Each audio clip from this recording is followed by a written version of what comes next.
Welcome to the second episode of the Watch.Read.Listen podcast. This episode is called Don't Believe the Hype. Now, as you guys will hear before, when you guys jump into the episode, we did not have a name for the podcast yet. So if you're sitting here wondering why I keep saying insert name here, it's because we had no name. That being said, enjoy the podcast, guys. Here we'll have some snazzy intro music coming in here. So welcome to the second episode of Insert Name here. I'm David Watson. I'm Duane Watson. And we have a special guest with us, our sort of bandmate. Yeah. Good friend of ours, Mr. Ian Everett. Hello. Ian is a... Well, I'm not going to talk about you. You talk about it. Ian, where are you coming from in all of this? I sell gutters. You sell gutters. That's all I do. No, actually, I'm a writer. I write fantasy mostly. I play video games. I play D&D a lot. I'm in a band with sometimes these guys, and I watch a lot of movies. Isn't your I sell gutters. Isn't your novel is it still on Amazon? No, I took that down. Okay. I stopped being self-published. Gotcha. Well, I mean, I guess it's still technically up there. You can't permanently remove anything from Amazon. Fair enough. But I remember it being up there one time. That's why I was like, well, maybe yeah, you can still find it. It says not available, but there's like copies available in Germany for some reason. I don't know if that sounds like the German market to me. Yeah, they got their hands on my self-published novel. Which I don't understand. The best Blu-ray copy of you can get a double disc version of Reanimator and Bride of Reanimator on Blu-ray and like a nice like steelbook in Germany. Oh, of all places. No, yeah. You can't. You can purchase it off of Amazon and they'll import it to you, but not anywhere else. You know? No American companies actually fully release that. Yeah. So, just so people know, we are banking these episodes, but quickly, and I'll let Ian start off since he is our guest. We're usually talking about what have you been watching, listening to, what's been in your brain this past week? Yeah, just. Well, I've been working hard on a novel, so I haven't had a lot of time for media consumption this week. But recently, I've mostly been watching Star Wars trailers. Coheed's new album came out, and I've been listening to that quite a bit. So it's actually really good. Because I'm a huge Coheed fan as well, so I need to... It's different, but I think every album now I've expected to be different than the last one, so they like to explore a lot. It's very accessible. I wouldn't say poppy, although there are some pop songs in it. Their new album's really cool. It's non-concept, which was actually the biggest change that they had from their last stuff. I'm actually surprised that there wasn't. I'm sure there was. I didn't pay attention if there was controversy regarding whether it not being a concept album. But well, I saw most fans, I guess, on the forums I was reading about it. They were very supportive. They were like, "Okay, this is kind of glad they went away from it. It's new territory." Yeah, and it's you wouldn't think that of when someone says we're not doing a concept album, you wouldn't. And you're like, okay, good for you. For most bands, done a concept like record, if I don't know, let's say I liked Afterman. I liked Afterman a whole lot. Afterman was great. I guess concept-wise, actually, I liked it because their first four. I read the comics. Yeah, and they're confusing. Is the base like he expects you to? It's like you get the second. I guess you do get the second volume because technically, second stage turbine engine, which is like the first album they released, is the second part of the story. In Year of the Black Rainbow, which was their last album in the Amory Wars saga involving Coheed and Cambria, the characters. Right.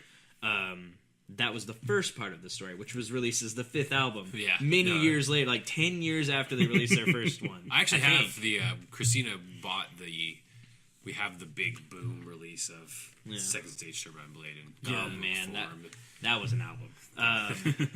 Right, what else have I been doing this week? I haven't done this week, but this month I played Halo 5, which just came out, which... It's going to go into our topic of discussion later on, so that's good. That's good to know. Game-wise, it is very fun. Like, if you like Halo, you're going to like Halo 5. I know I'm being honest when we're banking this episode. This is the second episode, and we're recording the same night as the first episode. What? Duane, I don't know if you have... I wasn't here. Yeah. I don't know if you have anything that you've watched, listened to besides... You mentioned YouTube videos in the first episode. Let me go back to this week. Okay, so... honestly, okay, this is really the thing.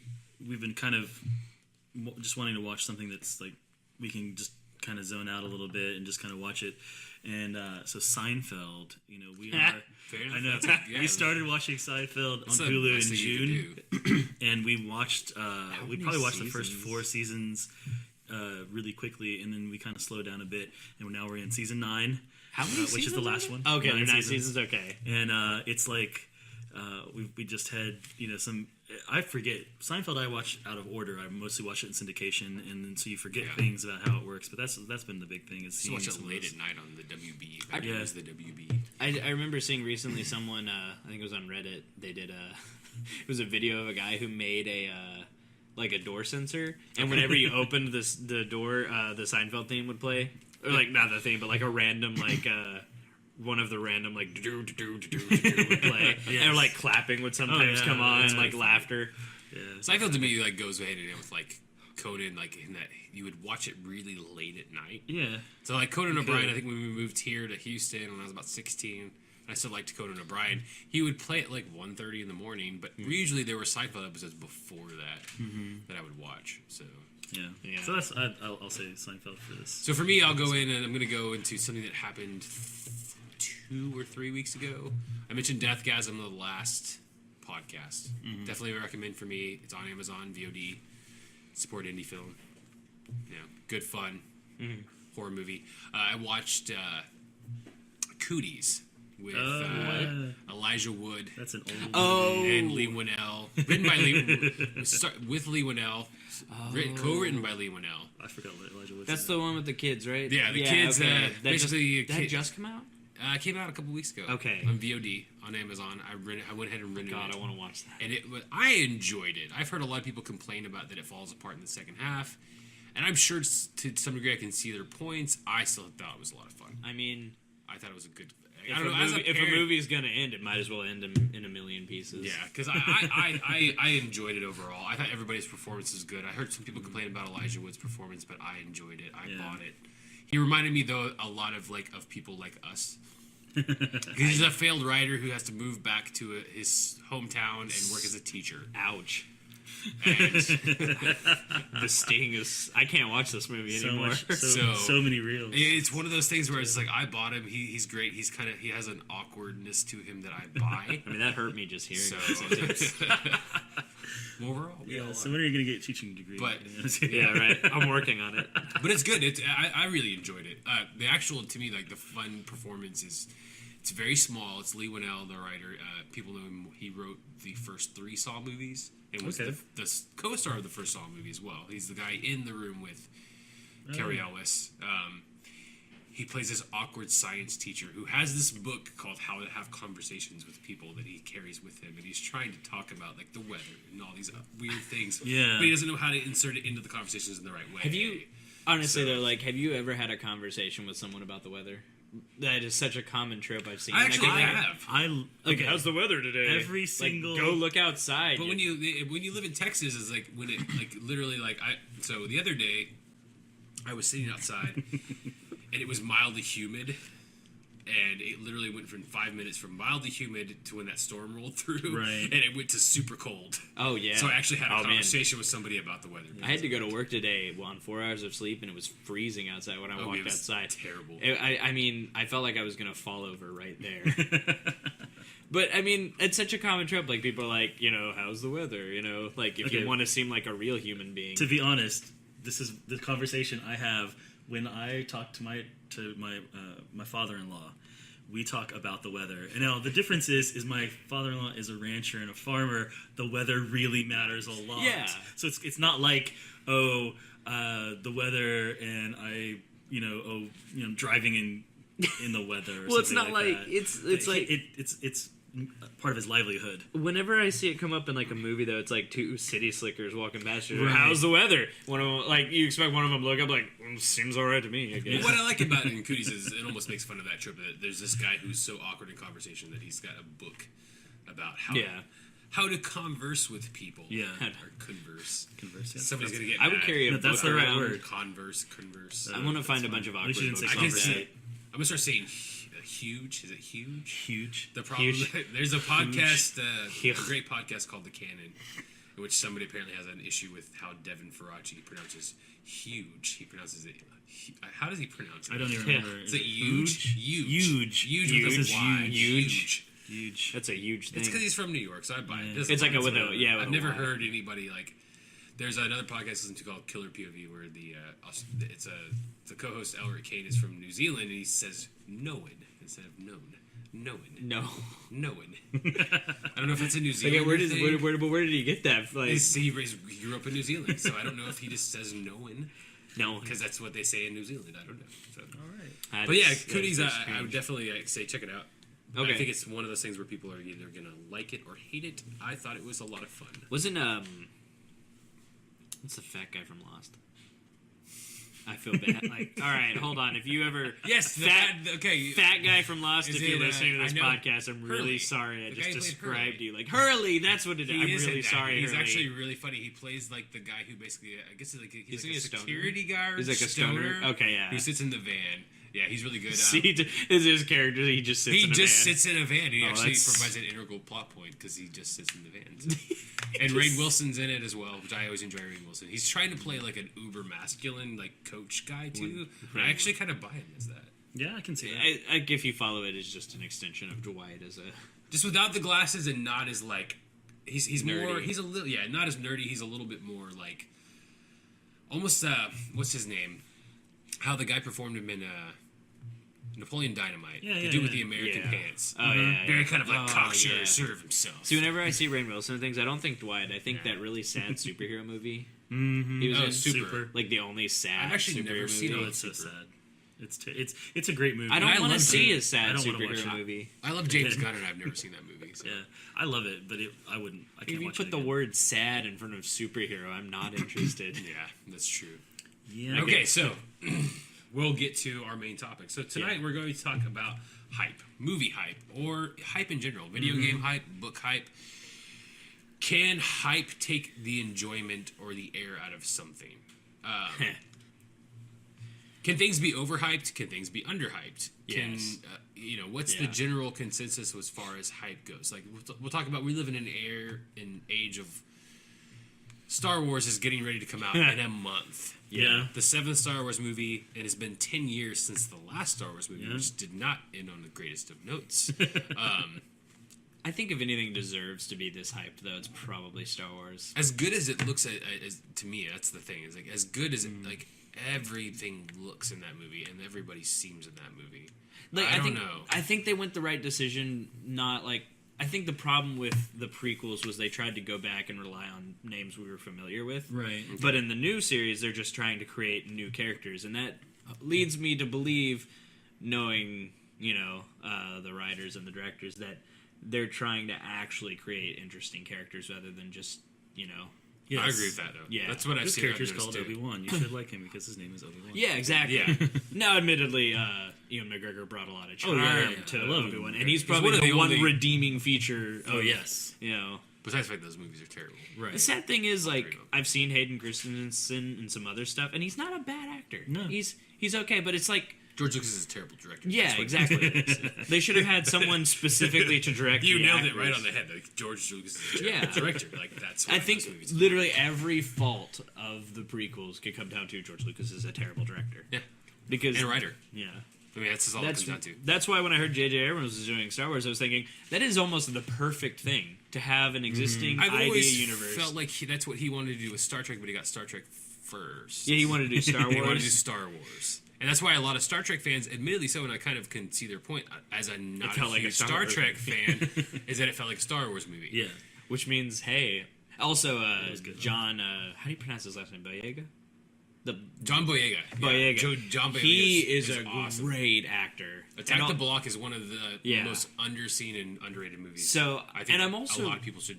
If you get Attack the Block's fantastic. I'm very happy with how the cast seems diverse. Absolutely. The main cast is a Hispanic guy, a black guy, and a girl. Yeah. That is your main three heroes, apparently, from what we know. The only people who are going to have a problem with that is Donald Trump. Donald Trump. I think it would be worse if there was a Muslim involved. Then he would really have a problem. I wonder if he had a problem with Chronicles of Riddick. I doubt he ever saw it. I mean, who knows? I It's a don't good see movie. it. I don't see. Okay, I think it's a good movie. I loved Chronicles of Riddick. I love Pitch Black. I've never seen Chronicles of Riddick. I saw Chronicles of Riddick before I saw Pitch Black, so I think that colored my. That's a weird thing. I don't know why. I don't know how it happened. My dad was just like, "Hey, Ian, we're gonna watch Chronicles of Riddick tonight." I was like 14, so I was like, if you don't I didn't have an that's a option. sequel, Yeah, if you don't that have would the make sequel. sense. Yeah, and I enjoyed it. It was a fun sci-fi fantasy film. Yep. That was. I can buy it. I've heard great. the game is really The good. game was actually really good. That's what everybody says. I played the game. I have heard don't that. Remember the Have not name played of it. off the top of my head. It's called The Chronicles of Riddick. But I think it's something though. It's Oh, got it like a has subtitle. subtitle. Yes, correct. see, I played it. It was really good. It was on the original Xbox actually too, and it was Yeah. actually a fun first-person shooter. I think that I think they're handling the hype really well for Star Wars. What I think they're banking on, what I've noticed, is they keep bringing up the tagline, "Every generation has a story." Oh yeah, Yeah. no. And that is the perfect tagline for Star Wars, because back when it came out, it was such a defining. They did that with the Phantom Menace. Yeah. They actually did. Yeah, And well, the like, problem was the Phantom this was Phantom- a terrible movie. Yeah. That movie doesn't even need to exist. Like, if we have a Star Wars podcast, that you can literally come down to the fact that that movie does not need to exist. There's an order called the Machete Order. I've heard of it. Yeah, where I you read watch about you it. watch watch 4 and 5, and then 2 and 3, and then 6. Yes. Yeah. Unfortunately, it doesn't make for the fact that 2 and 3 are still not good movies. Yeah, I mean, I've heard, like, in my opinion, 3 was okay. 3 was serviceable. But you could probably watch just the Clone Wars TV series and get away with that as backstory. The Clone Wars TV series is actually one of the things where it's sad because that actually is a really well done show. Yeah. I've watched it with my son, and it's like I enjoy that more than I can the prequels. Well, it's because they actually took the time probably to develop these characters. And Well, what I've heard too know. is interesting is that like somebody was like George Lucas works really well as an Yeah. idea guy in a writer's room. Yes, he Where does. he's throwing an idea so the writers can sit there and go like, "That's a terrible idea. I don't have to Have you work seen with that." Isn't there a clip of him going, "Jar Jar is the key to all of this"? Yeah. I was like, Oh, he did it. He Oh, it's like- did an yeah, interview yeah, recently yeah. where they're like his favorite character. He's like Jar Jar Binks. And so it's like it's become this whole thing. It's where a joke George for him Lucas now. loves Jar Jar Binks, and he's gonna make it. I saw. He is the impetus for everything. What? And I heard a thing that said he's the best character. He's the only developed character in the Phantom Menace. It is kind of actually. Have you heard the new theory that Jar Jar Binks was actually originally, when they were writing, it, supposed to be like a Sith Lord? Yeah. Yeah, and And actually, everybody that Lucas's idea was ruined because like they have all these setups. Like he does all these amazing flips, and he's very like. Yes. I mean, it's an Drunken interesting He's master. way more. idea. He's more drunken master like the way he is. And it is a legitimate thing because And George then- Lucas did like to base Yeah. his lightsaber combat off of existing martial arts stuff. Yes.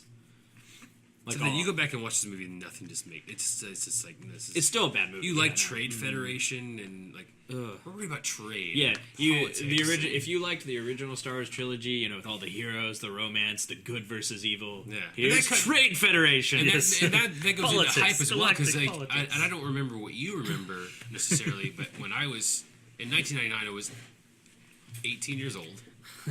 Grew up with Star Wars. We hadn't had a Star Wars movie Yeah, since 1983. I was born in 19.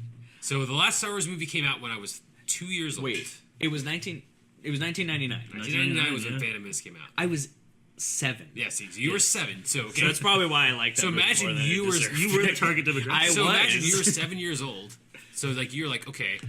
Now me like the first Star Wars movie I ever saw came out when I was 2. I saw it when I was 3. But I grew up with those movies on VHS, and finally, like, oh, you get to see a new one, and you see the Phantom Menace, and you're just kind of like, what the hell? What was I given? I remember someone saying that, like, for the first couple weeks, everyone was like, "Yay!" It came out, and it was like Yeah. everyone loved No, it, it and then just- they kind of realized It was like a balloon inflated in a room. Like you wanted to like that movie more than it deserved. Yeah, And that's you really come out what of the it movie was. theater and you're like, 'Cause did I see that? that lightsaber battle was Did we I really mean, that Well, lightsaber battle was really cool. That was the Duane, one did thing we George watch that Lucas did together? well. I want to say we did. Yeah, because we saw You were home we from saw Star college. Wars in the theater In 97 and 90. when the special editions came out. I want to say 90. And then we went and When did saw it. Empire come out on special It edition? would have been. Was it 97 or 98? We were still in Memphis when one of them came out because we went, and I was in college. Yeah. At that But point in time. 99 you were in college too, though, right? Oh yeah, So I think we went and saw Phantom Menace on a break because you came back. probably. It came out in May, so that's why I Yeah. was like, no. I remember seeing it in theaters and going like, well, yeah, you're making defenses for it and going like, oh my god, this is not a good movie. See, I think they're the episode 7 coming out. they're banking on nostalgia in the right way. Like the villain is obsessed with Darth Vader. Oh no, and that's like a definite like thing for me that like they're hitting all the key beats in a good way. Yeah. And I think to me that's the idea that you said. It's like the idea that the smartest thing is that there's these characters that we don't know. Yeah. Yes. Entering the and I am way universe. more fascinated by that than I am anything else. From Yeah. all the trailers that I've watched, I've gotten more. I felt more emotional response from seeing Rey and Finn and wanting to know their story. Yeah. That first scene where he, like, when that first trailer came out and you hear Max von Sydow go, "There's been an awakening." That's actually and then Andy Serkis. Finn... Is it really? Yeah. Oh, I thought it was Max von Sydow. Wait, who's Max von Sydow play? I don't know who Max They von don't Sydow know. plays. I bet he's like some sort of... It is straight up Andy Serkis, yeah. They Maybe- actually maybe admitted he because just- everybody thought it was somebody else at first. They thought it was I don't remember the who guy they who thought plays it was. Kylo Ren or something. Yeah, and then Okay. everybody was like, Driver. "It's Andy Serkis." It's his Man, that makes me really excited. He plays what's his name? And He plays the master of Kylo Ren, basically. okay. Yeah. And his character's all like But motion capture. like right when he says there's been an awakening, and then you see Finn like pop up, and I cared more about Yeah. Finn in that one Once- moment yeah, where he's absolutely. like sitting there like, What's I'm like, going I'm on? intrigued. I'm Yes. like, what the hell? He's wearing Stormtrooper armor. He's like caught in the middle of. We thought it was Tatooine at the time. I'll let right? like my whole thing too is like I remember I teared up. I think when the third trailer came out, the whole thing with Rey and the woman asks her, Who are you? "Who are you?" Yeah, I love I'm no that. one. Yeah. It's like, why? Well, why are you telling? You're being very specific. Why are you saying you're no one? Like, Yeah. what is your back? I'm more intrigued by your story now Yeah. because of, and then like there's a part in the third trailer where John Boyega's character says, "I was trained to do one thing, and that's Yeah. all I know, and I don't know what to do." And you're like, I want to know these character stories. Yeah, exactly. Like So they're everything- handling it very well in that Yes. regards in terms of the hype. I'm actually very intrigued by Rey because it seems like she's going to be the main. I think so. I Like think she is. everything they've done focuses on her. Her and Boyega's characters, I think, are the two important characters in this. I've been reading some things that people think he's going to die. I think so too. He's gonna. would hope. There's that lightsaber scene right where he and Kylo Ren are gonna face each other. I think Kylo Ren's gonna kill him. John Boyega's face too, that face of fear Looks so as he doesn't desperate. know he's never used this weapon before. And that's great. That's fantastic. It Like, looks that's good so, stuff to see. The combat that we haven't even seen anything with it, but I feel like it's not going to be the flashy fights that we saw in the prequels. That's not what you need. Like, It's going to be brutal. It's going to be. what's great is that everybody said that that's what we needed. People like all we've seen so far is old people fighting. short and Yeah, kendo fighting. I just But then what makes me Attack of the Clones but- and all of those lightsabers. There's so many lightsabers. so it's George just funny Lucas that almost everybody like, here's wanted what that. you wanted. Just need to get the rave music. Have you the ever, techno. Ian? I don't know if you've ever seen the. Have you ever seen the Mr. Plinkett, the Red Letter Media? Yeah, does the Mr. I Plinkett did. oh, series I saw him a while ago. on all three episodes. It's got problems, but it's good. If you take out the whole serial killer aspect of Which those is dumb. videos, he actually brings up a lot of good points about story and character. Yes. He does. And I think the thing. Oh, actually the one that you should watch is the Indiana Jones and the Kingdom of the Crystal Skull. Is the funniest one because he stops at points and he's just like, oh. And here's why I think. It's just whoever does his voice is fantastic because it's just with a protagonist. He doesn't know how to say protagonist, but he brings up the greatest points about who do you follow in those movies, and that's for the Star Wars episodes. I'll get us off of that. I think I could go too far into and that. I think going back to this hype discussion, I think why the original Star Wars succeeded and generated, didn't know anything it's a about cultural touch. We didn't know anything about it. The setting was unique. Yep. But Absolutely. it is a story we've been told over and over again. It's the same. It's basically the hero with 1,000 faces. Yes. And I think that's what the beats they're trying to hit. It's with funny too the because new that's got a one. backlash on it too because apparently a ton of people hate that whole concept of a hero with 1,000 faces. Which Well, I don't it's the think is monomyth. I think it's a good. But they never said it was the monomyth. It just hit all the beats of that story, Right. like the hero's journey. And you cannot hype enough the hero's journey. I think the hero's journey is such a I think it's still fundamental. important. It's a good storytelling aspect. It's a fundamental part of our storytelling. Yeah, it's not saying that this is the way you write stories. It's saying this is the way we wrote stories. Yeah, it is our history almost. Yes, of it's a description storytelling. of what's already been done. And that's why the original Star Wars succeeded so Right. massively. And I think that's the hype they're building off of for the new one. It looks like they're retreading that hero's journey, but with different characters we don't know, and with yet like a familiar yet unfamiliar setting, because we're going somewhere in the Star Wars universe we've never seen. Yes. Unique story beats, I think, is like part of what matters. So. Yeah, and I think it's that same question is, I think Rey is getting that kind of call to adventure that, who are you? I agree. I'm no one, I think she's going to be that the Force is the calling heroine's to journey. Just let it in. It's yeah, exactly. That's amazing stuff. I think that's her. I think they're calling about her. I think Luke's speech about my family, the Force is strong in my family. I think that's about her. I think she's related to them. So I mean, obviously, I could be proven wrong and be. I have my theory about that, but I won't go into it there. Yeah. In terms of hype too, I'll bring up. Well, actually, I suppose we'll let Ian go off on video games. Yeah. Me and Duane don't play video games as much, but I'm still fascinated with this whole thing because I had no idea that they were releasing a new Halo game. Yeah. Is it a first-person shooter? It's still first-person shooter. Is it Master Chef? Master Chief. Master Chef. Sorry. Actually, it's interesting, but Master Chief only has 3 missions in the game, and the rest you play as a guy named Locke. Okay. Who's supposedly hunting Master Chief down, and that's kind of where I think Star Wars is, I want to say something that I think this new one anyway is hype done right with a story that resonates with people. Okay. I think that's where when you hype, not like this is the name Star Wars, but when you hype the emotional connections. Okay. When you hype interesting ideas that are going to challenge what you know about that universe, when you hype characters we haven't seen before, or just interesting ways to take something we're familiar with. When you hype that's when you're hyping right. Right. And I think, so I really enjoyed Halo 5. I enjoyed the gameplay. The campaign left some bits to be desired, so probably spoilers a little bit. I'm not going to go too far into it. So would you say it reminded you of okay, so I got an interesting correlation that I can relate to. It's I remember when Halo 2 came out. Yes. And Halo 2, I remember everybody being super excited about it. And I remember beating it in a day going, there's nothing else to this. I still enjoyed it. I still enjoyed what I did. But Halo 2, at the time, a lot of people said this, it felt like it was rushed and it was an in-between story. It was just a connector from Halo 1 to Halo 3. That is exactly the same way I feel about Halo 5. Okay, that's why I wanted a good mind of where you're coming from. No, Halo 5 hits a lot of amazing beats. There's I did stand in line for Halo 2. The opening scene where Locke and his fire team Osiris are they jump out the ship and then this big swelling music comes in. Absolutely. Yeah. And then they cut to Master Chief, and if you're a fan of the novels and the back lore, his blue team, which are his old friends from when he was very first becoming a Spartan. Okay. They were Spartans with him. And he has a team now. They're still the blue team. But every time Master Chief is they're doing stuff with him, a lot of the old music comes back up. And that was people's complaints about Halo 4 was some of it was where's the old music? Where's, the themes that we enjoy? Because, yeah, the that kind of thing. And that made a comeback for Halo 5 because I think they got a new music director, and he composed new stuff for Fireteam Osiris, which, by the way, has Nathan Fillion. And if you're a fan of Nathan Fillion at all, he is pretty much one of the main reasons I actually was okay, I'm into Halo 5. Right.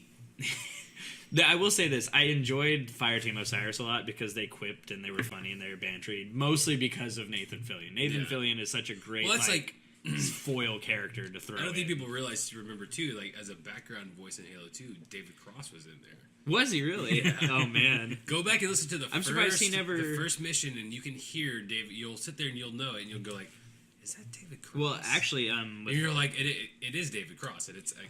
somebody could probably be oh, you're wrong, but I could swear I remember it being David Cross. I remember seeing his name in the credits and be oh, there's David Cross with people. And it's only in Halo 2. I don't think he's in any of the other games. Well, actually, with Nathan Fillion, he's in Firefly. And he plays a background character. He doesn't even play a main character. Yeah. Well, Alan Tudyk and...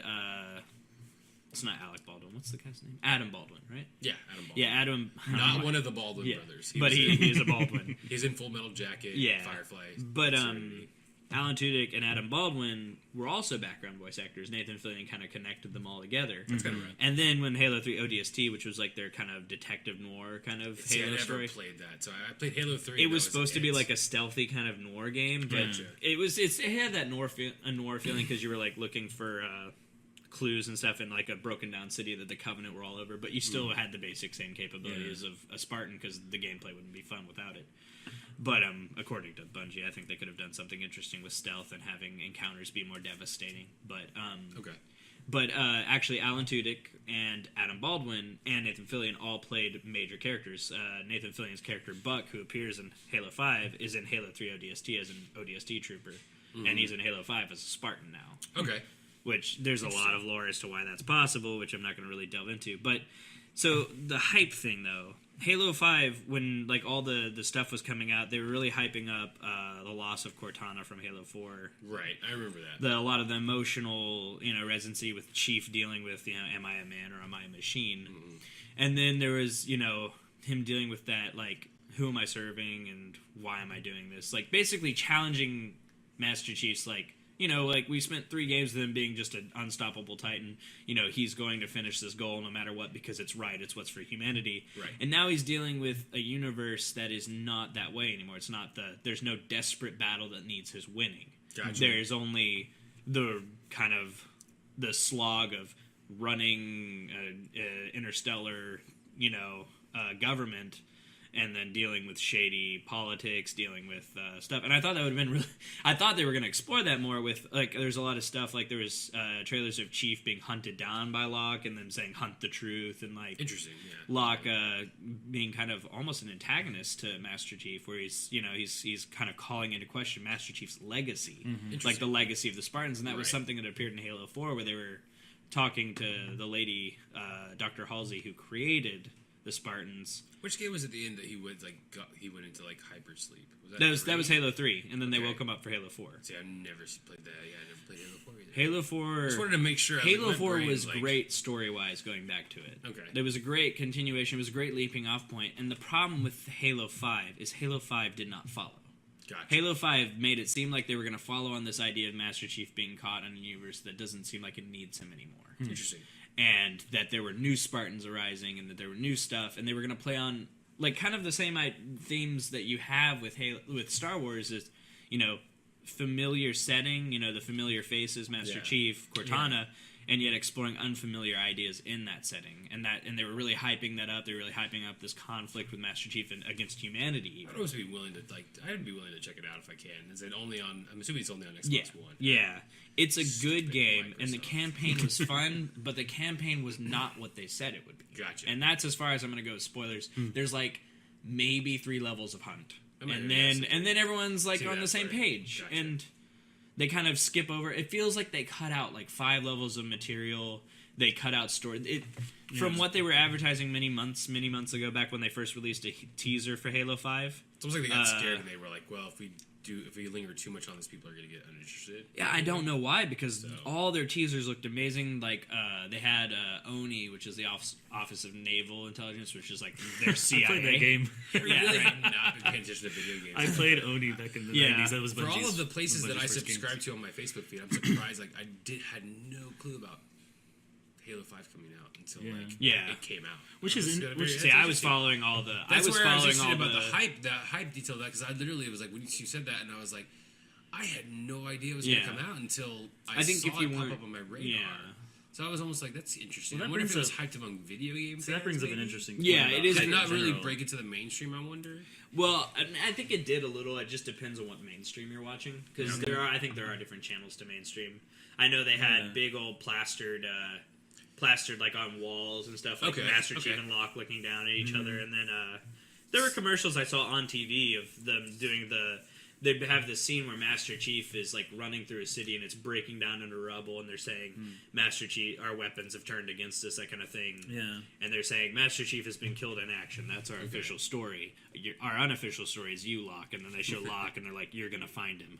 And that was like, it was like, oh my god, that's like, even now, thinking about the story that would have been gives me chills. Yeah. But that's not the story we got in Halo 5. That's not the story they gave us. It's interesting. That's not, they gave us like, that's kind of how I something boring. They gave us something safe. What is it when, I remember, I think it was the 3rd trailer for Man of Steel. Yeah. And that's the trailer you can watch and you go like, oh man, this movie's going to be amazing. And then that movie's not that movie. that movie doesn't give you the feeling that you got. And exit from that trailer. So I'll segue that into here's an interesting one. So everybody knows three of us have seen it, so we can actually talk about it. This is why I was like, we'll segue. That's a good thing where it's like something that was probably mainstream wise video game and probably leaked a little bit out. Yeah. This is a movie that I think was on the mainstream radar to a degree. It didn't make the money that another sequel made that I will remain nameless for right now that we'll eventually talk about. These are two fours in a series. This one being the superior movie, but did not make as much money as the other movie did, and that is Mad Max Fury Road. Yeah. Now, it's interesting about Mad Max Fury Road because this is one that has been would be quote unquote a critical darling, and from everybody I've talked to who have seen it, have been like, "This is amazing! Like, this is fantastic!" Movie.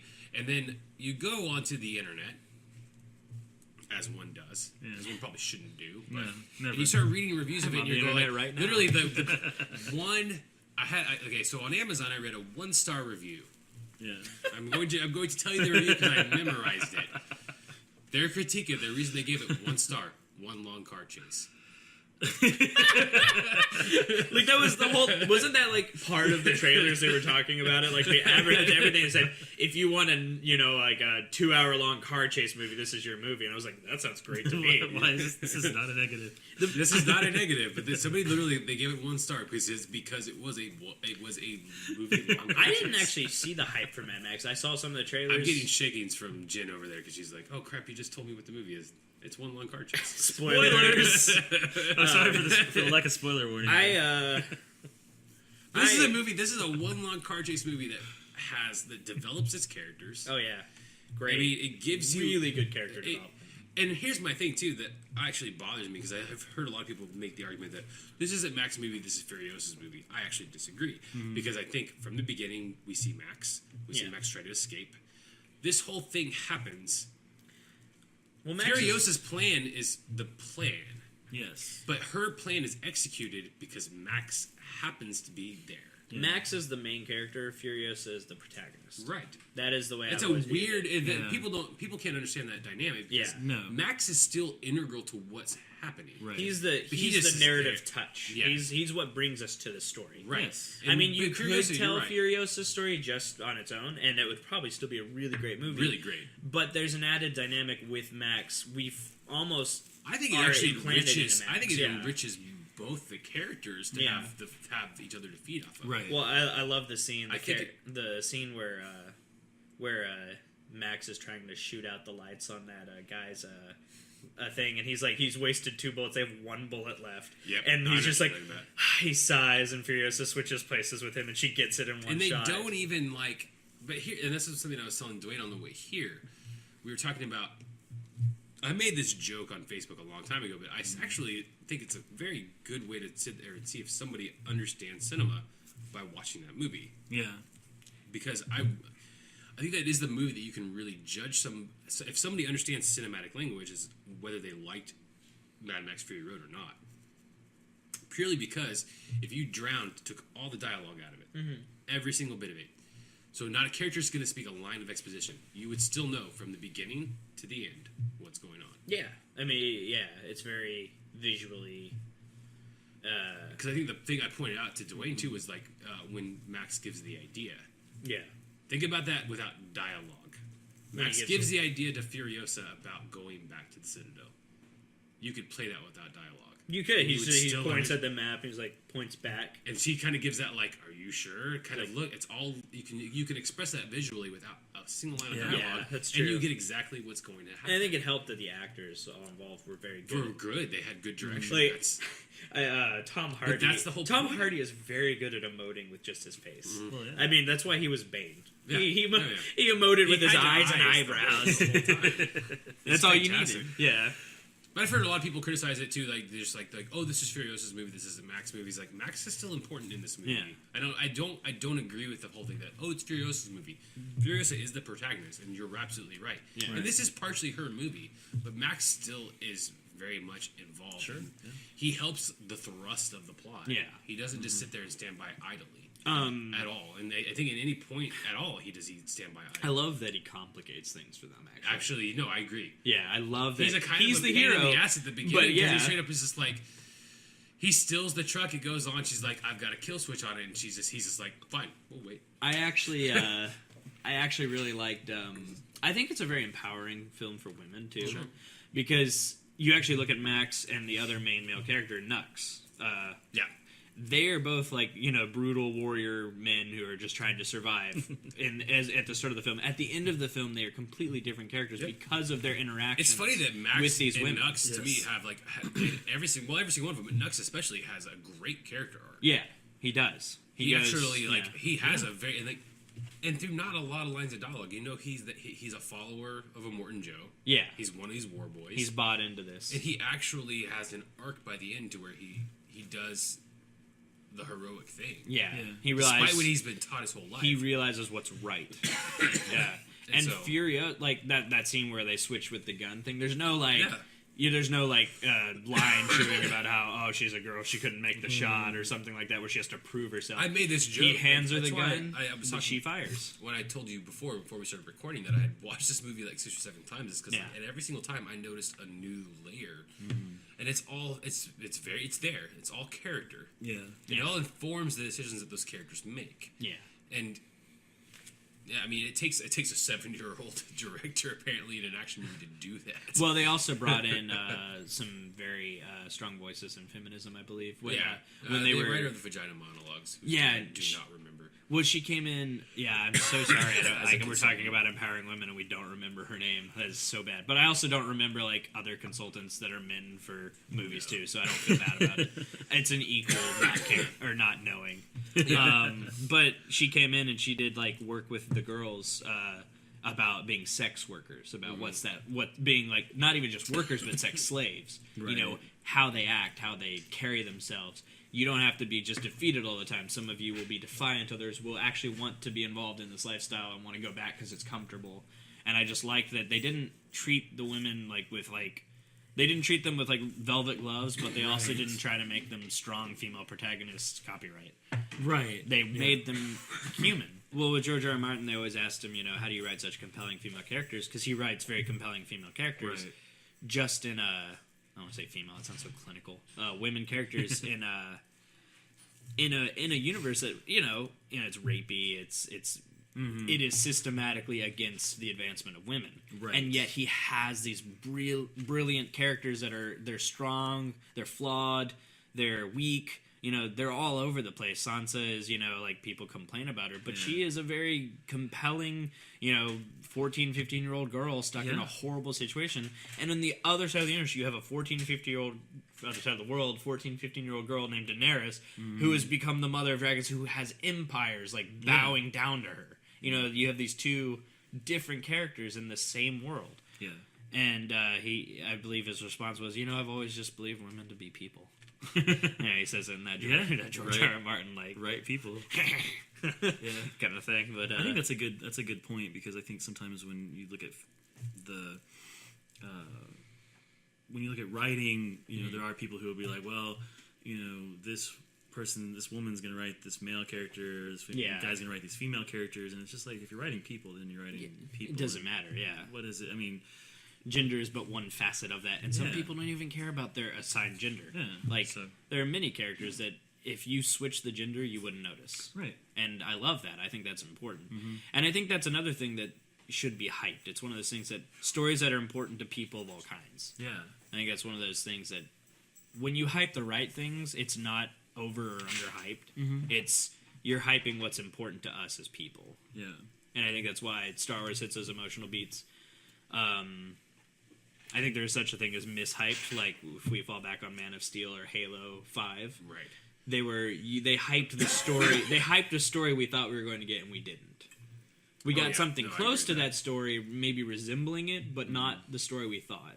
What's funny is that for me, I think from all the trailers that I saw for bringing it back to Mad Max Fury Road, that lived up to whatever I had in my head. Yeah. I was like, oh my god, this is amazing. Well, they didn't try to sell it as anything it wasn't. Yeah. We'll have to have another conversation at some point. We'll bring it back just for time-wise. I know Duane hasn't watched it, so he'll watch it, but we'll have a conversation about it followed. At some point, It Follows is another movie that I feel like people's responses to it has been because they feel like it's been overhyped, so they were expecting this horror movie, and it's not that movie. See, I wasn't hyped to it at all. You told me about it. Yeah, I heard about it through the horror grapevine, so I understood the hype. I think it got hyped as it went on. I think it's a well-made movie. Yeah. I will not say that I necessarily like it, but that doesn't mean anything. That's not a bad thing. It's a movie I feel like should be watched. Yeah. I still feel like it's a good example of the genre. Whether I liked it or not doesn't take away from the fact that it is actually a well-crafted and well-done movie. Yeah. My issue with it is the characters more than anything. I just feel like that's an issue that I have. Yeah. So that's where I'm like, it doesn't take away from how well made it is. I'm not an authority on the horror genre, but I heard you more. You get scared at funny things, so I actually want to watch a horror movie at some point. Wait, Duane does or I do? No, I know I get scared at little that's things. what I'm saying. You get man, we watched Sinister, so did you? Okay, was it the lawnmower scene? No, it was. He looks into the attic and then the boogeyman's face goes boom, and I was like, ah! I did I'm sorry if I just peeked the microphone. I thought it might have been like I squealed when he's watching Ethan Hawke's character is watching the videos. Yes, that actually creeped me out. That's the best part of that movie. I watched it late at night. Yeah, and see, I watched that literally with like my son asleep in the bed next to me. Mm-hmm. And I had it on the TV because I was like, I can finally watch this movie. He's asleep. Every other attempt I had tried to watch that movie was when Dalton was awake. And I was like, nope, not going to happen. Yeah. There's certain movies that just not going to happen. Yeah, the movie where the end is. I will have people lambast me. Well, yeah, and I have people lambast me because like I'm full on admitting the fact that my son has watched Army of Darkness at 6. Yeah. He's watched Evil Dead 2. Fury Road. And he's watched Fury Road. I have no issues with this. He enjoys Fury Road because it's a long car chase, and it's cars like going fast and running into each other and doing all that stuff. Yeah. He enjoys Evil Dead 2 and Army of Darkness because they're funny. Mm-hmm. He actually gets the funny aspects of them. So here's where I think overhype happens. Speaking of horror movies that made me squeal, I saw the first Paranormal Activity in theaters. I hate that movie. I know a lot of people do. It messed me up for a little bit because I'm not really good with things I don't see. Yeah. I will admit this fully on audio. I am afraid of the dark, specifically because I don't see things. Specifically because I look into the dark and there are things I can't see, and I'm like, what are those things? Yeah. What are you? And I think Put that down. Paranormal has the same thing that has the same issue with that I like. I think if you saw Blair Witch in theaters, you got more impact than if you hadn't seen it in the theaters. Yeah. I watched Paranormal Activity. I did see it right after I had my son in my apartment while me and my wife were cooking dinner. It's not scary. And you can't do that. And it was not impactful to me. Yeah, I just wasn't scared. I was like, in a wide open space. I got so bored that I was like, me and Christine were having a conversation while we cooked spaghetti. In an open space, though, it's much scarier. Like when all you have is your seat to your back, and there's I literally think dark space this way. Dark. I mean, people are there, but there's open air this way, open air in front of you. There's all this open space, and it can come at you from any angle. I'm also of the opinion that found footage, like to me, the last great found footage movie wasn't Paranormal Activity, but was Blair Witch. I think there's not a whole lot of people. There's a recent one that came out. I don't know if it's hyped at all.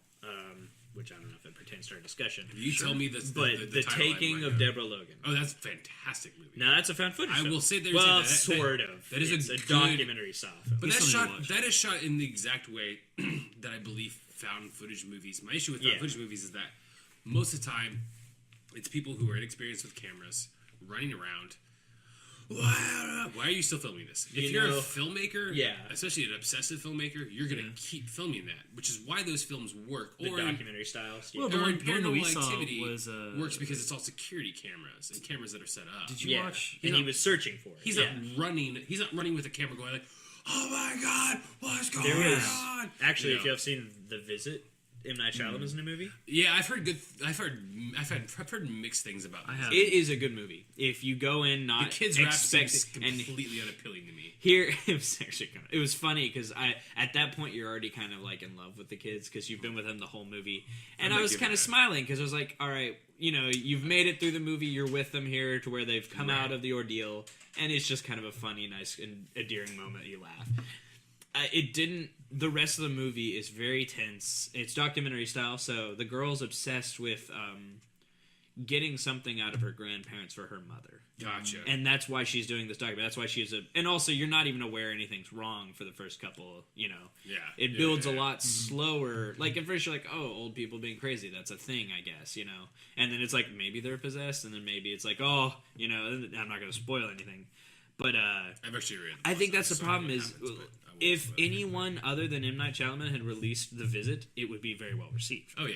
I think M. Night Shyamalan is a victim of overhype. No, he totally here's is. the thing. So it's interesting though because a lot of the horror community, and I follow a lot of podcasts and I read a lot of stuff. I've been well receptive to The Visit actually. Yeah. Especially they're like because it's M. Night Shyamalan and like he's done so many turds. Yeah. I mean that's just all there is to it. Like he's pretty much failed in his last few movies. The Visit was almost like a breath of fresh air for coming from him. Well, it was just a return to horror. Yeah. Just straight up like. He wasn't doing and he wasn't doing the M. Night Shyamalan, from what I've heard. Like he wasn't doing the M. Night Shyamalan. There's a twist, but he's kind of. Yeah. It's not like, oh my god, see, he was dead the whole time. I mean, if you're listening to the spoilers, of course, but like I'm sure people have already seen The Visit. It's been out for. Yeah.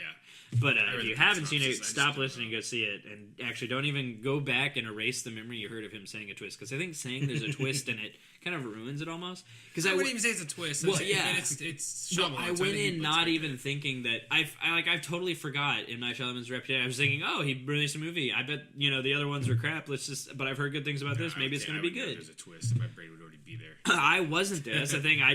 All I was thinking was maybe he's changed his reputation or something because it's getting good reviews. So I went in not thinking there was a twist at all, and that made it better. I guess not knowing there's a twist. There you go.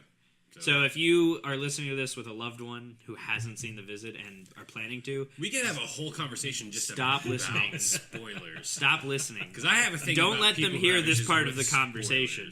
As my wife has her fingers in her ears because she's worried about spoilers. No, for a movie she didn't even know existed until a second ago. Now, it was like, wow, I want to see it. Speaking, I've never done the Ian level spoiler for the Red Weddings. I felt so bad about that. I'm sorry. And that's why I'm very careful nowadays because I ruined that. Ian spoiled. For people who have context, this is something familiar to all of us. Ian did spoil the Red Wedding for Duane's wife, Jen. Yeah. So I thought she was in the other room and not listening. And I was just talking to Duane about it. Like, are there any other movies that you would sit there and qualify as like the hype? I think honestly, Game of Thrones is pretty hyped nowadays. Do you think? Here's the books are really well. Here's something more really well done. Something yes. Well, the last couple were kind of.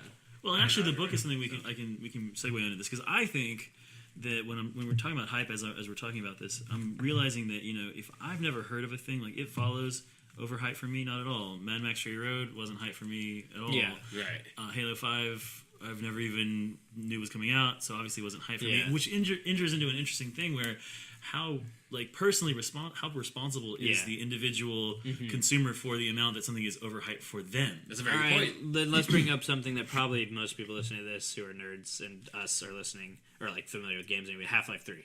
I think we're all familiar with that. Maybe not David, but I know you are because you play. Yeah.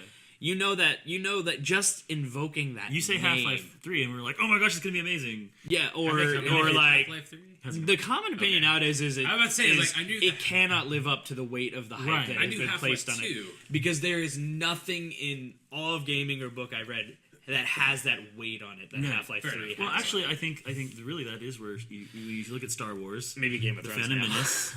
That was the weight of Star Wars. The Phantom Menace was on. It was the same sort of level of thing. And even though the Phantom Menace is terrible, in a lot of ways, now Half-Life 3 does have you something can't blame it for the overhype in its corner that is going to help it. And that's the fact that it's not written by George Lucas. Well, it's made by Valve, and they're really good game makers. And that's where it's one of those things of like, you have to put faith in some of the reputation. So Batman, we'll go into Batman v Superman real quick because that's the other movie that's coming out that everybody's talking about to some degree. It's besides Star Wars, it's actually, to me, the movie that's probably gotten the equal amounts of venom and praise coming out of people. I haven't seen any venom for Star Wars, so if there is, I'm very surprised. You haven't watched Fox News then, apparently. Fox News. They've had two. Okay, so on Red Eye. Oh, I remember hearing someone was like, "I don't understand why people are into this thing." That chick. Okay, so and I didn't. I'm not into it. Why are you into it? I didn't post the video because that same chick came on to Red Eye, the same program she was talking crap about Star Wars on, with another video. She was on the same comment list. Apparently, she got hate mail for her first comments. This time, she was wearing glasses in her video because she wanted to appear intelligent. Her face still hasn't improved at all, but apparently she said that she was too far involved looking beautiful and into cool things. And I was like, okay. So, yes. So Fox News, but I don't know if that counts. You have to realize, too, Fox is owned by Rupert Murdoch. Rupert Murdoch owns 20th Century Fox. 20th Century Fox is going to make no money off of the Force Awakens. I wonder how that feels. Yeah. So they're pretty butthurt about the I'm surprised they actually tried to do anything, considering that. I mean, even if you don't see yourself making any money off of it, how can you attack a cultural juggernaut like Star Wars? Even disregarding that you can laugh at the prequels all you want. What's sad about this lady is that nothing has left a mark. Yeah, this lady, it really makes you kind of sit there and like you feel kind of because she's attacking nerds too. Yeah. So you're just kind of going like, but you're wearing fake glasses. Yeah, well, you're attacking nerds. And she's also like, she's saying, I don't like. How old was she? Like she would have been about. I think she would have been between our ages. So, like, how can you be that age and not at least have a cursory knowledge of if you're involved in culture, entertainment, media at all? Which if you're involved in Fox News, I don't know. I mean, she had to be a paid actor or something. I don't know. She was on Red Eye as a Fox consultant. It can't you can't. I couldn't tell you. There's a reason they're banking on the first time, and he was just kind of like, I don't understand. Even I was like, I can't. I don't want to insult her either because I don't know her personally. My mom knows Star Wars. Oh no! My mom is a 50. Mother took us to 55. See Star Wars. Yeah, it is such a so it's mind-boggling. A cultural touchstone for us that I don't believe that this girl didn't know what Star Wars was and couldn't understand why they were hyped about it. Even my partner, I'll throw this in, Christina. Like she didn't really watch all the Star Wars movies, including the prequels, until right before she had Dalton. She watched them all in one go. Yeah, I can understand not having seen them, but I can't understand not knowing. She grew up around like people who were obsessed with them, so she just kind of was like, "Oh, I'm not. I don't care anymore." But she still knew them. And then she's the one who bought tickets to the Force Awakens. So there you go. She's excited about Rey, so trust me, she's on the hype train with that stuff. But yeah, I think like everyone. So. What are we talking about? We got back to Force Awakens, but I was like, okay, so Batman, Venom. Force Awakens. So interesting is that Batman v Superman. So Batman v Superman has some interesting because it's interesting back and forth. Yeah. From the trailers that I've seen, I'm curious. I think this actually from the trailers might be a good movie. The problem is that in the back of my brain I go from Zack Snyder, and I thought that third Man of Steel trailer that I saw was like so phenomenal. And then Man of Steel wasn't that. Admittedly, go like, oh, I want to believe, but I don't admittedly, the first Man of Steel trailers though were not that great. But they're not. So that third one's I like that the Batman versus Superman out of the gate, its first trailer is great. Yes, that's true though. So that's got like they. I don't think they were like, oh, look at all this material. They put all the right material together in the third trailer. But if you look at the first two trailers, they really are indicative of Man of Steel, the movie we got. It's moody. It's kind of there. It's sour. It's dour faced. I made a point to a friend of I have on Facebook. I told her that actually this looks. If you look at the style, this looks closer to Zack Snyder than Man of Steel. Man of Steel I felt it had threads of Nolan. Yeah. Well, he did produce. So BVS reminds me more stylistically of Watchmen. Well, it looks more like a comic. And it looks more like a Zack Snyder Watchmen style movie than Man of Steel did. And I'm just interested in like considering that Man of Steel, like I'll throw this thing. What's very interesting is that Iron Man, the first Marvel movie. So ignore Incredible Hulk, which is technically the second Marvel movie, but look at Iron Man 2. Iron Man 2, there are people that don't like it. Stylistically, still looks like Iron Man. Yeah. It doesn't. It's Jon Favreau. He doesn't shy out. He didn't change his styles. No. Is it bad? All right. So.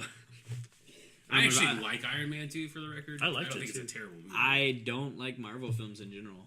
I think they're fun, bombastic. There's nothing that resonates in them with me. They're fun popcorn films. I didn't like Avengers Age of Ultron. Haven't seen it yet. I didn't like the Blu-ray. We have the Blu-ray. It's like if we're going to talk about overhyped, I think the I Marvel think Age universe. of Ultron is. I'll agree with Age of Ultron. I think the as Marvel far as universe that. in general has reached a critical point where they're getting to the point where like we're going to release a Marvel movie. Everyone's going, yeah, here's our money, and then they go, and it can be anything at this point. It could be them picking gum off of a shoe for 2 hours, and they'd flock to see it in droves, and then realize, wait, now they're just kind of building off of the hype. They're making money off hype, not movies. Mm-hmm. This is a good. Like I haven't seen Ant-Man. It was a good movie, actually. I did enjoy. All right, I will say I enjoyed Ant-Man, My argument would be that, but then you have a movie like. but it didn't feel connected to Marvel for me. But see, and this is where it's going to be interesting to see where this goes, is because the next movie that's coming out next year is Captain America: Civil War. Yeah, directed by the Russo brothers. I'm gonna go see it. More of Captain America: The Winter Soldier. That is a great movie. I actually could separate that one from Marvel because it is a great movie. And I will say I like that one too. Separated from the Marvel universe. I think Marvel is great when they're doing movies that aren't superhero movies. Incidentally enough, Captain America: Winter Soldier is more. It's a spy thriller movie. It's like a James Bond movie. Almost. Ant-Man is a heist movie. Yeah. Ant-Man, at its core, it's not a superhero movie, and that's why I enjoyed those movies. I enjoyed. Now, Age of Ultron, I will give if you know the backstory, if you're not looking at it at face value, I believe that Joss Whedon, who is a great writer, director, was kind of neutered by the whole MCU. I think they've reached the point where they have to hype, even in their own movies, they have to hype future movies. Yeah, because I actually. So that's the problem. They're making money off of hype. I've gone back and watched Avengers, and Avengers, I will sit there and say, is like the first time I watched Avengers, I didn't like it. Yeah. It took me multiple views of the original Avengers movie to actually really. Yeah, why I like it. I'm the reverse. I liked it at first, and I stopped liking it on subsequent viewings. See, like I went complete opposite. Now, Age of Ultron, I'm still on the fence about because there's things about it that I like. There's things about it that I don't like. I don't like the shoehorning of the universe. Yeah, well, with Thor's whole like going and stripping down and getting in a pool thing. Well, we see Chris. They were gonna make Joss Whedon get rid of the farm if he wouldn't put in the pool. Which the farm is one of the best characters. Exactly, and it's like you're like, absolutely. All right, look at yourselves, executives. You're not writers. You're just sitting here trying to make money. You're trying to market these things. I understand that, but you are not a writer. You should trust a writer who says this scene is important. For the character development, you were going to axe an incredibly important piece of character development for the hype. Yep. You were going to try and hype instead of character development. Absolutely. And y'all got a weird kind of combo of both. Because there's weird tonal shifts in Age of Ultron that I don't like, and that's where I can agree with a lot of people. Like, and I've tried to watch it multiple times, and I'm like, there's things about this movie that I like, but overall, there are things about this movie that I don't like. I also think the trailers were a little I agree with that too. I thought it was going to be darker than. Yeah, exactly, and it that's where hype works. Ultron into it, was more threatening in the trailer. He's not that threatening. In the movie, he's a funny guy in the movie. Like he's James Spader. Yeah, exactly. But James Spader managed to sound threatening in the trailer, so I don't know where that went wrong. You watched that first trailer, the one with the. I've got no strings. I've got no strings on me, and it's very threatening. It is not that at all. Duane hasn't seen it yet, so I don't want to spoil too much. Oh yeah. I mean, he cracks jokes. He's like he bumbles around. Yeah. He's not the villain I thought he was. Not at the very. I will say the hype first. But I feel like Joss Whedon was probably his tone that he wanted to go was that, and I feel like he kind of got neutered in spots. And that's the problem. I think that is where the hype has reached this kind of juggernaut phase where it demands everything be a certain way. I'd be curious to see what happens with the Russo brothers because they did direct Winter Soldier, and that is such a good movie. Yeah. What happens with Civil War? Especially with Civil War having too many superheroes in it. And it's basically Avengers 2.5. It is. Well, Civil War. I mean, I read the comics. But Captain America: Civil War, to me, it's like Civil War is very much Cap's it'll be interesting to see. So I don't disagree with it because it is Cap's story. They could have called that Iron Man versus Captain America. And I was thinking, I was thinking when we first see Thanos. If they had been smart, we should email. When we first see Thanos in the after credits for Avengers, you can take Thanos out of everything. Yeah.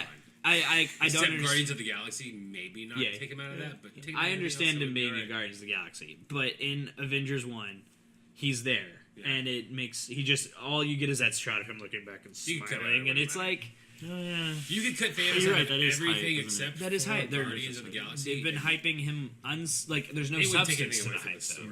There's like Star Wars. There is substance to every bit of the hype they've been. There's emotional resonancy. When I see Thanos. The only thing they're building off of is comic geeks going, yeah, Thanos. Yeah, that's it. That's true. I agree. I can't deny that. Not even. And I love Avengers, but you could cut the Thanos scene out and it wouldn't matter. it wouldn't change anything. It'd still be a good movie. And like even at the end of Ultron, doesn't he go get like the fist? And he's like, "No, I got to do this my way." You cut it out, it wouldn't matter. Sorry, that's a spoiler, but it also doesn't matter. You don't need it. Yeah. It serves no purpose to the rest of the story. Ian's right about that. I was more interested in the collector, Benicio del Toro from Guardians. Yeah. Yeah, I was more interested in how he was involved in everything, and he was just in Guardians. Interesting. Actually, he's going to be the villain in the next Star We Wars. still ended up not talking about Batman v Superman. I'm sorry. We went back off. You know, with Batman, I think it's for me. I'm very excited. I think it's gonna. I think it'll be good. I'm interested to see how it works. As Superman already. Henry Cavill He's one of is the best things about Man of Steel. Yeah. Yes, he is. I like his portrayal of I think the cast in general. I don't like. I liked Ben Affleck. I don't like detractors who like. Well, he was in Daredevil. Yeah, but he was one of the best things in Daredevil because Jennifer Garner, his ex-wife, was the worst thing in that movie. Yeah. So no, Ben Affleck is a good actor. He's better than he gets credit for. Yeah, exactly. Yeah, so I'm interested to see how it works out. When I first saw him like doing doing the scene where who's the guy who's playing Alfred? Oh, it's Jeremy Irons. And he's going, I know all his names, but they just don't come to me immediately. Where he's going, that's how it starts, the fear. And you see Bet, like, I see him as Bet, he's just sitting there staring at the cow. Really well. He has the intense, like, you can almost hear him, like, his mind space going, my parents are dead. Yeah. In the few scenes you see of him, like, the beginning of the trailer that everybody's seen, you see him screaming into his phone as Wayne Towers being like torn apart. Like I buy it. Yeah, and I love that they're building off of Man of Steel for that kind of stuff. I thought that was the right. That was move. a really good. That was a really smart movie. Where he was there seeing the destruction. It almost evokes, like the Twin Towers falling, that kind of thing. Oh yeah, it does. I agree except with aliens, but except with aliens and lasers. But I can really, when looking at Ben Affleck, I can see. That resentment. I can see that fury that Jeremy Irons is talking about, and that's good hype. I talked to in the first episode before Ian hasn't heard that one yet, but I took the first episode about how much of a fan I am of Daredevil. I actually didn't mind him in the first Daredevil movie. There are things that are wrong with the Daredevil movie. Wait, there are other Daredevil movies? Yeah. No, he means the first one. He's talking about the comics. Yeah. Oh, okay. Well, yeah, I'm a fan of the comic books, but so the movie itself, like. The issue isn't Ben Affleck. So anybody who has an issue with Ben Affleck is like, well, you're looking at the wrong thing because that's not the issue with Daredevil is not Ben Affleck. Yeah, it's the story, it's the structure, and it's Jennifer Garner. Well, I heard the director said it was actually a much better movie. Yeah, but it still has that fight with them on the playground, which is the stupidest thing I've ever seen in the cinema. So. Even stupider than Nick Cage's Ghost Rider. So. But I think they've. And I think when hype has substance to it, when they're not hyping just this is the superhero movie. I think that's the thing. They're hyping They're hyping something that resonates. And Star Wars has done that, I think, the right way. Yeah, and I really agree with that though, because I think really that's the thing I think that's going to break my heart the most is if Star Wars for the Force Awakens is not a good movie, it's going to really break my heart. I think the worst thing for Star Wars: The Force Awakens if it's an okay movie. Yeah, fair enough. I'll agree with that. If it's a bad movie, it'll be like seeing the Phantom Menace. I'm it'll be like, okay, now we have something else like that. I've pretty much said, I'll go on the record now saying that on the 17th I'm going. Yeah, I'm going too. Black. I'm going black out. So I won't go to see it until the 20th. Well, I'm turning. I'm not looking at any like pre stuff. I'm gonna just go and see it. I know I'm going with my girlfriend, and she's not a Star Wars fan because she knows Star Wars like everyone knows Star Wars.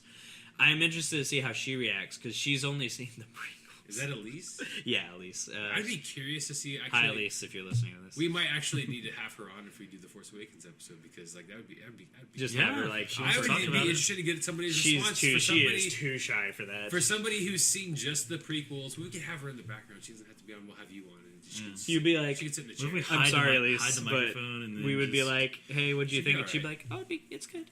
Even if she thought it was amazing. Just seen the prequels. Sorry, seen Elise. Force Awakens. I love you. That's interesting. Kissy kiss. Hey, I already gave out the Christina story. You're all good. Should be all right with that. Yeah. I don't know. You've been with Christina a while. I've got like only a year or so under my belt. We have a child together. You've got that bond. You've got that bond where even if you say shit like that, it's more that if anybody you can't do anything. Anybody who's listening to this podcast who knows me will know me. Like it's the fact that she hasn't killed me yet. There's a difference. Some days. Yeah. Some days. I That's true. I do have that going. I'm surprised at least. What else is that do you think? Here's the thing. So we haven't touched on music of this because to me, like, you can't even really talk about music with hype anymore because to me, I don't even follow mainstream pop. You can't even really follow it. I hear a band I like's released an album. I go listen to that album. The only album I ever got hyped for was Coheed, incidentally Afterman. They released all this trailers and stuff that looked really cool. I'm terrible at reading. And that's when I got hyped because they were building up kind of a cool. They were building up a cool, intriguing mythos. I think that's actually when David was bringing up the whole hype idea. I think with music, it really is like when a band releases a first album, and then everybody's like, "This is amazing," and then they release their second album, and people are like, "This is terrible." And so it's like terrible. That's the way it's how it become was a back in thing. the day, So you have like Pearl Jam. Yeah, Pearl Jam 10 comes out, and then Versus. And Versus then, is amazing. I'm really glad Versus is amazing, and then Vitology comes out, and Vitology is a good album. And people are like, I hate Pearl Jam, Vitology is terrible. And then with Coheed and Cambria, you have like these albums that I don't know the history of it. The interesting thing is Coheed's second album was way better than the first album. But Year of the Black Rainbow comes out, and then everybody's like, oh, and this it's is actually terrible. Christina's favorite is like. Yeah, Keeping Secrets of Planet. That is my also favorite Coheed. The second Coheed record. And Keeping Secrets. The second and the third are incredible albums. Especially like even if you don't know the concept, they're just really well constructed albums. And thinking about it this way, then it's like, who else was I? Music is interesting in that. Because Mumford & Sons. All right, so I love Mumford & Sons. I haven't even heard. Mumford & Sons' first album comes out. Every song sounds the same. And they do. And this is the thing: if that's your thing, then it's like your thing. Yeah. And if it's not your thing, that's cool too. But then the second you're not going to like any of their songs, or you're going to like the second all one comes out, and everybody's like, "This is like exactly like the first album." And that's all they do, and that's awesome. But then the third album is like way different. They just do play a bunch of guitars stuff, and stuff like that. So we'll see how that goes. But that's the way it happens. Like I think with bands, it's almost all about when they get big. Yeah. And then whatever comes after they get big is always going to be overhyped. Like, you can't build them bands the way they used to back in the day. Oh no. Well, that's I don't know how that's why I appreciate Coheed came back. A band like the Beatles wouldn't exist nowadays because they would have been written off after the first or second album. Yeah, their first. That's it. Yeah, they don't first get album, good. actually, they don't get good until Hard Day's Night. I mean, it's still good music, really but it was different. Fast. Yes, it was different. You're like they went to a different genre. You're talking about a band that progressed from 63 to 66, so 3 years. We forget how fast those albums came out. 4 years, and they were releasing like 2 albums a year. Yeah, but they were gone. I mean, it was 10 years of Beatles, and then they were done? 7.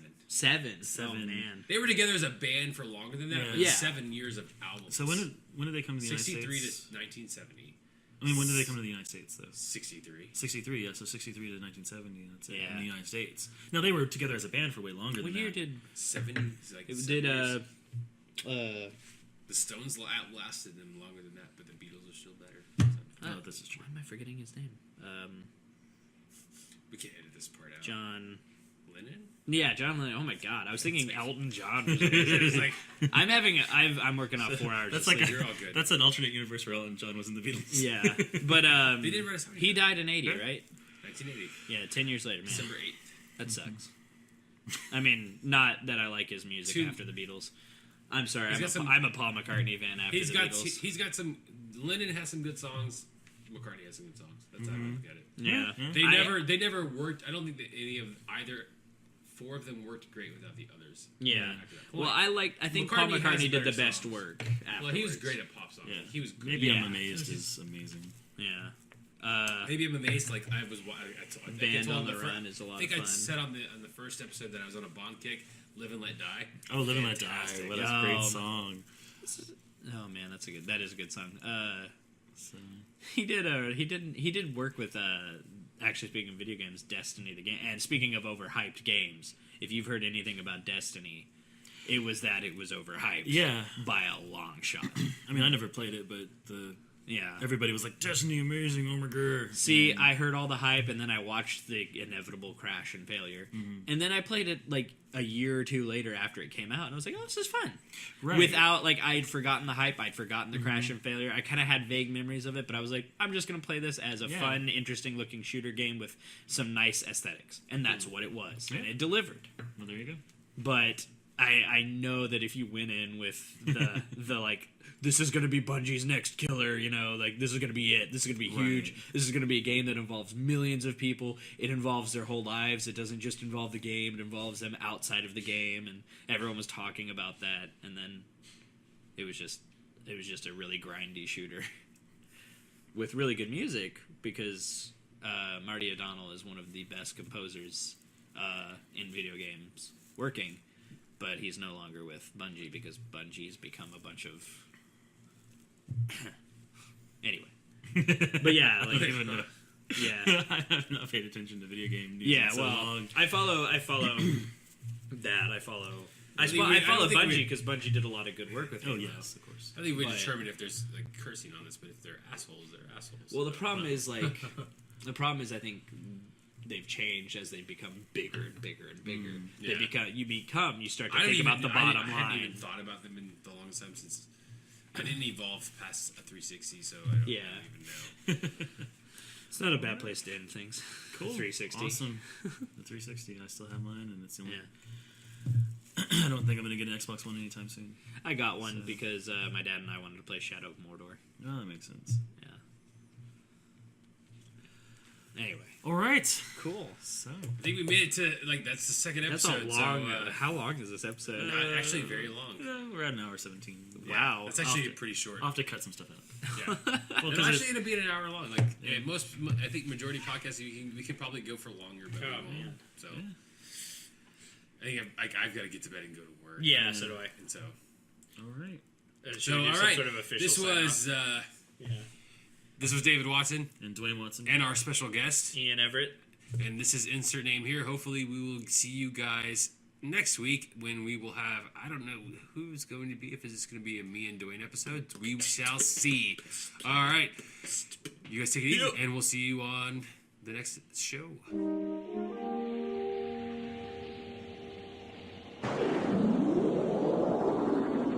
Thank you for listening to the second episode of Watch, Read, Listen.